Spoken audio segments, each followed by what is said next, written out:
Phone lunch జరిపిస్తే కొంచెం free ఉంటుంది sir.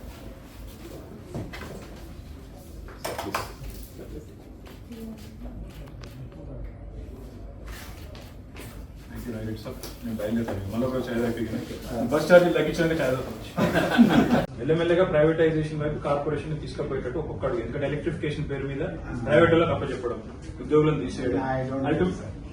Don't think you don't know. I will not agree. No, that's what I'm saying. Maybe you don't know, but it looks like it's a conspiracy. ఇప్పుడు car privatise చేసిండ్రు, electrification పేరు మీద privatise చేస్తున్నారు, next RTC privatise చేస్తారు. Automatic ఒకటి ఏం చెప్తున్నారు, దీనికి నష్టాలు ఉన్నాయి. ఫ్రీ బస్సు పెట్టి లాభాలు వచ్చినాయని మీరే చెప్తారు, గవర్నమెంటే చెప్పారు.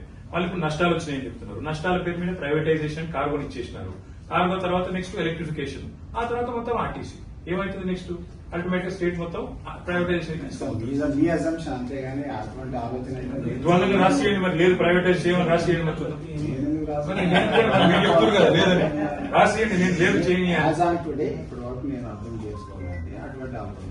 అట్లా చెప్పండి. మీరు చేయమని ఎట్లంటారు? మీకేం తెలుసు? మరి మీకు తెలియనప్పుడు తెలియదానండి, అంతే కదా. గవర్నమెంట్ ఇష్టం అది. ఈ రోజు వరకు మా ముందని చెప్పింది కానీ నేను అర్థం చేసుకుని అటువంటి ఆలోచన చేసి గవర్నమెంట్ ఆఫ్ ఇండియా ప్రాసెస్ ప్రకారం దాదాపు 2000 బస్సులు మనకి ఇస్తామన్నారు. మేము బయట పోయి చెప్పాలన్నా? ఆర్టీసీ ఎండీ గారు చెప్పారు ప్రైవేటైజేషన్ జరగబోదు అని, కార్మికులకు ఖచ్చితంగా హామీ ఇస్తున్నారు చెప్పాలి.